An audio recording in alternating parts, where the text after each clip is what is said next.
and let us all do we can to build a better future. So, Chris Smalls goes on Fox News on Tucker Carlson's show. A whole bunch of liberals are crapping their pants, and it turns out also the Amazon CEO is saying that unions are bad. Shout out to Case Study QB who uploads a lot of these videos. Let's play them. Check it out. Sandy Cortez spends a lot of time telling you that she's on the side of the worker. She's like a modern Wobbly. She's the Walter Reuther of our day. And that's why last year she vowed to stand alongside striking workers at Amazon's Staten Island warehouse. And we're for that because they need the help. But at the last minute, Sandy Cortez bailed on the whole thing.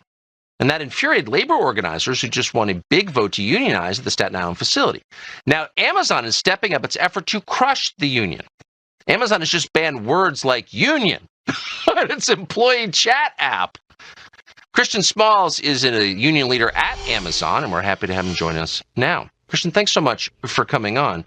Were you surprised that Sandy Cortez, Alexandria Ocasio-Cortez, who has said repeatedly that she's on the side of the worker against the corporation, wasn't standing with you at the barricades? Yeah, I mean, it wasn't just her. It was all there of were them others much, who were supposed to be there that never showed up. Yeah. I don't want it to make it just between us and AOC because, a lot of them didn't show up. And, once again, we have no ill will against them. We know that whether they showed up or not, they didn't make or break our election. We just had to continue to organize. Yeah, I mean, it's a weird moment because, I'm on the right. I've never been particularly pro-union, but it does seem like Amazon needs some counterbalance. Like, it's this huge company. The workers have no power, and maybe we could, share a little power with people who work there. So that's my view anyway. So tell us where you are in your organizing efforts. Well, right now, we're fighting for a contract. Amazon's disputing their election results. So we're in walking and chewing bubble gum at the same time. We're fighting for a contract. We're preparing for another election in 2 weeks on April 25th.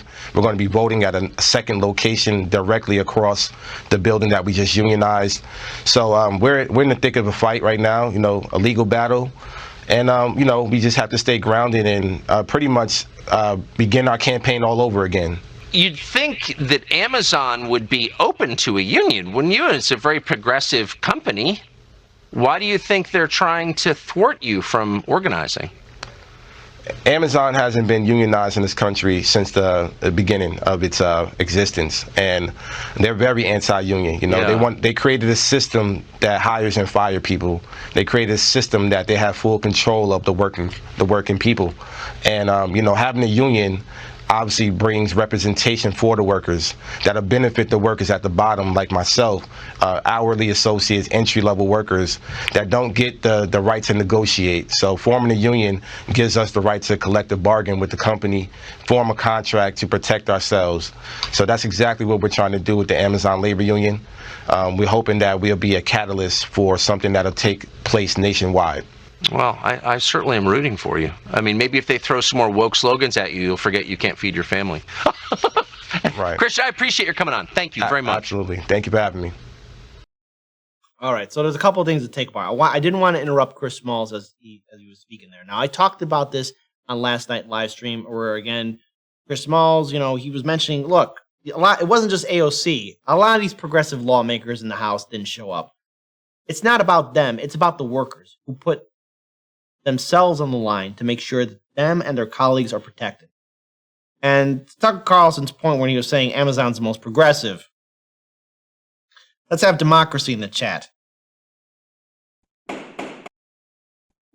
Type 3 if you think Amazon's the most progressive corporation in America. Type 4 if you know that it has a long sad history of abusing workers. Let's look at some of the examples. Truck drivers wearing adult diapers, workers passing out on the floor of these warehouses, workers being exposed to the pandemic, workers, again, getting injured on the job, dying on the job. And that's just dusting the surface off. It gets worse. What happened to workers all across this country, especially during the 2020 lockdowns.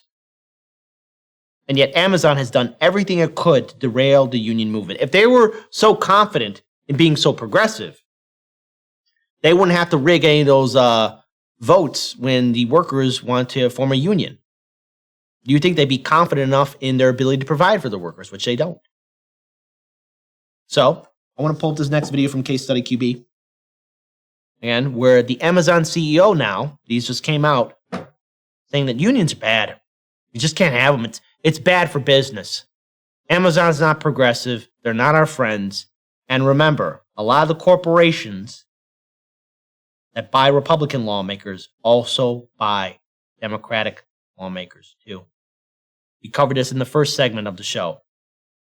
You know, the likes of Pramila Jayapal and her fantastic friends in the Democratic Party and the Republican Party.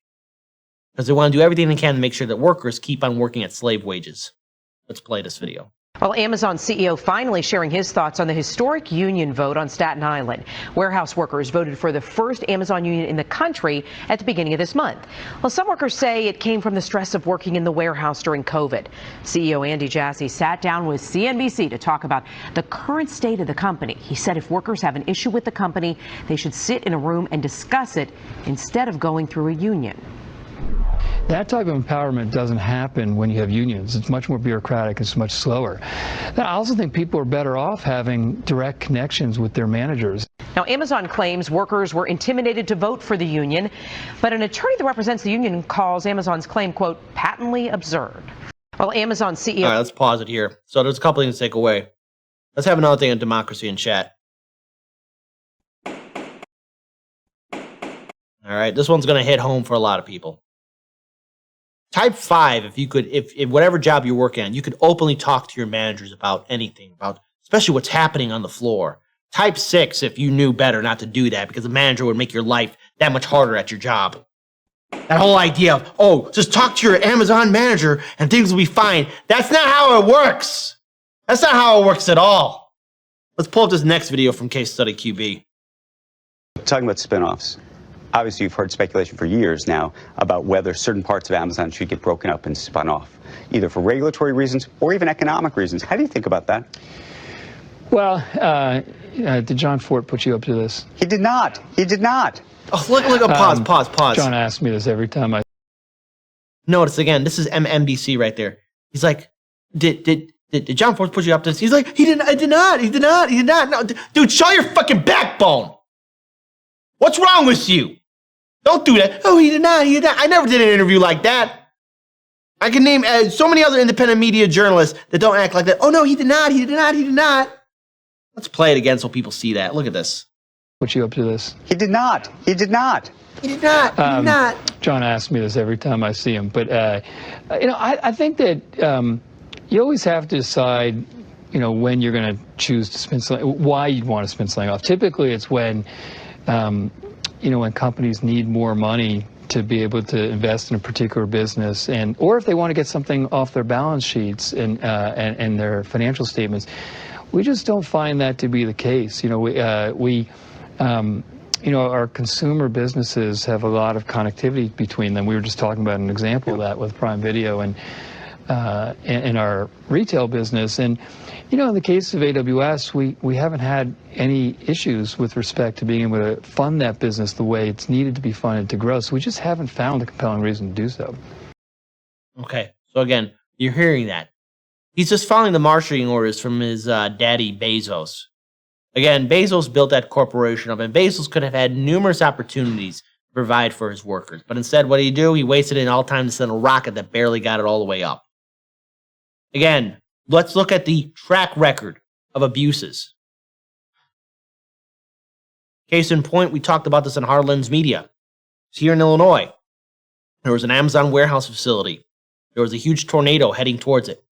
The workers could have gotten out in time. Management kept them in. That tornado hit that Amazon facility. 6 workers lost their lives. And that's just one example. It was against unions. Now look, I'm for unions. I'm also for worker co-ops. Roger Meadows has convinced me that worker co-ops is the way to go, and that's what we need to see. Let's play this next video here from Case Study QB. Play it. In terms of wages at this point, in terms of wages going up. Yeah, well, they certainly have gone up over the last 2 years, and some of which we did ourselves. We championed the $15 minimum wage, which is more than double the federal minimum wage, which it's high time that changed too, by the way. What do you think it should become? I don't know the exact number, but Notice, below pause. $7.50. Pause right there. He's like, I don't know what the exact number should be. Here's the exact number of $15. Again, the real minimum wage should be much higher than $15, much higher than $25, much higher than $35, 40, 60. Look, it's times again tough for a lot of workers here. It's time for people to get their fair share. Amazon pays 0 in taxes. And I know a lot of people use Amazon, but at this point in time, how it treats its workers is repugnant. It's gross. It should be better. Remember, a lot of these Amazon facilities, they shut down small business owners too. Let's play the rest of the video. To me, feels very wrong. You know, I think it should be closer to that $15 minimum wage that you know we started a few years ago. And that, you're now at about 18. Yeah, our average starting salary now is over $18, and so wages have continued to go up. You know, when you run a retail business like we do, it's true for all retailers. They're relatively low operating margin businesses, so there's really only so far you can go and have an economic business that makes sense. But we've continued to see wages go up. There's been a very significant acceleration the last 2 years, and you know, it's hard to tell how much more they'll go up. I don't think we'll go backwards, though. Madness. Again, he's trying to make the message clear. We don't want unions. We don't want unions here for our entire company. And Amazon has done everything it could to rig those elections so that wherever there was a facility that was trying to vote for a union, somehow the tally would be messed with. Amazon right now is going to do everything they can to reverse a decision that happened in New York State. Chris Smalls and his entire team are going to need to fight for their lives, and they're not going to get any help from Washington, D.C. No lawmaker is going to come down there and help them out. AOC's staff called those volunteers for the Amazon labor union thuggish. It wasn't safe, even though she had time to go on a vacation in Florida and go to that Met Gala event with the Tax the Rich. We got one last video here from Case Study QB. Let's play it. How do you see the union movement that's taking place, frankly, around the country, but clearly aimed in certain places, and I'm thinking about New York, where I'm from, at Amazon? Well, I mean, I'd say a few things. You know, first of all, of course, it's employees' choice whether or not they want to join a union. We happen to think they're better off not doing so for a couple of reasons, at least. You know, first, a place like Amazon empowers employees. If they see something they can do better for customers or for themselves, they can go meet in a room, decide how to change it, and change it. That type of empowerment doesn't happen when you have unions. It's much more bureaucratic. It's much slower. I also think people are better off having direct connections with their managers. You know, you think about work differently. You have relationships that are different. We get to hear from a lot of people as opposed to it all being filtered through one voice. If you want to keep the construct that we've had for let's for pause this it right long, here. So when Chris Smalls first came to his management and told him that he was worried about his colleagues and his coworkers' safety due to the fact that many of them were being exposed to the pandemic and that there were unsafe working conditions at these Amazon warehouse facilities, especially at the one he was working at, did management listen and understand? You know, we interviewed the Chicago Amazon workers as well when they were walking off the job. They were telling us the same thing that what Chris Smalls saw. I wonder. Was management being compassionate? Because I don't know what world that CEO is living in. He's stuck in his ivory tower, so he doesn't know what he's talking about. In fact, I don't think he's worked on the line at the Amazon warehouse facility. Let's play the rest of the video. You have to have, you know, competitive and compelling benefits, though, for employees. And it's why we championed the $15 minimum wage a few years ago, and we're up over $18 now. It's why we have full insurance, why 401k, 20 weeks of paid leave, and our career choice program, where in our fulfillment center, for our employees who want to get a college education, we'll pay for their full tuition. So those things really matter. The one thing, regardless of how it all evolves, is we just won't compromise on the customer experience. That, for us, you know, is paramount. And what did you think when you heard President Biden effectively say, and this is in regard to the unions around Amazon, here we come? Well, everyone's entitled to their own opinion, and we have a lot of things that I think have supported the administration on and agree with them on. Some of the way that we've tried to help with COVID and with immigration and the CHIPS piece that we were talking about, the infrastructure bill. We won't agree on everything, though. When you look at one of the issues that the unions have raised, as you know so well, are safety issues, and you address this to some degree in this morning's letter.